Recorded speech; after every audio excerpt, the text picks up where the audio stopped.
ICICI बँकेच्या CSR निधीतून सोलापूर महानगरपालिकेच्या घनकचरा व्यवस्थापन विभागाला 2 घंटा गाड्या देण्यात आल्या आहेत। आयसीआयसीआय बँकेच्या कॉर्पोरेट सोशल रिस्पॉन्सिबिलिटी निधीतून सोलापूर महानगरपालिकेच्या घनकचरा व्यवस्थापन विभागाला 2 घंटा गाड्या प्रदान करण्यात आल्या। या घंटा गाड्यांचे लोकार्पण महापौर विनायक कोंड्याल यांच्या हस्ते करण्यात आले। यावेळी स्थायी समिती सभापती रंजिता चाकोते, सभागृह नेते नरेंद्र काळे, विधी समिती सभापती सत्यजित वाघमोडे, शहराध्यक्ष रोहिणी तडवळकर, नगरसेवक श्रीनिवास दायमा, नगरसेविका राजेश्री दोडमणी, किरण पवार, सफाई अधीक्षक अनिल चराटे तसेच महापालिकेचे अधिकारी, कर्मचारी आणि अन्य मान्यवर उपस्थित होते। सोलापूर शहरामध्ये आपण जो घंटागाडी असेल, स्वच्छतेचा विषय, आपल्या सोलापूर शहरामध्ये जी स्वच्छता व्हायला पाहिजे त्या अनुषंगाने अजून नवीन 2 घंटागाड्या आज या सोलापूर शहरामध्ये दाखल झाले आणि नागरिकांच्या सोयीसाठी आज या ठिकाणी उपलब्ध झालेल्या आहेत असं सांगायचं आहे।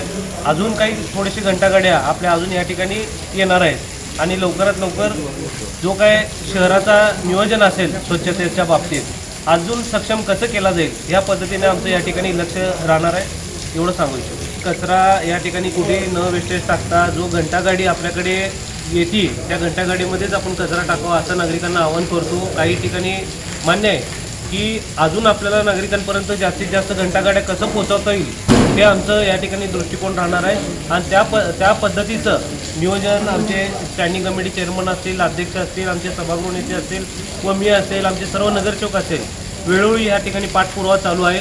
सोलापूर शहराला दर्जेदार या ठिकाणी सोय द्यायचं या ठिकाणी आमचं नियोजन आहे आणि ते नियोजन चालू आहे। या 2 घंटा गाड्यांमुळे शहरातील घरगुती कचरा संकलन व्यवस्था अधिक सक्षम व कार्यक्षम होणार असून घनकचरा व्यवस्थापनाला बळ मिळणार आहे। तसेच सोलापूर अधिक स्वच्छ, सुंदर आणि पर्यावरणपूरक ठेवण्यासाठी नागरिकांनीही कचरा व्यवस्थापनात सक्रिय सहभाग नोंदवून महापालिकेला सहकार्य करावे असे आवाहन यावेळी करण्यात आले।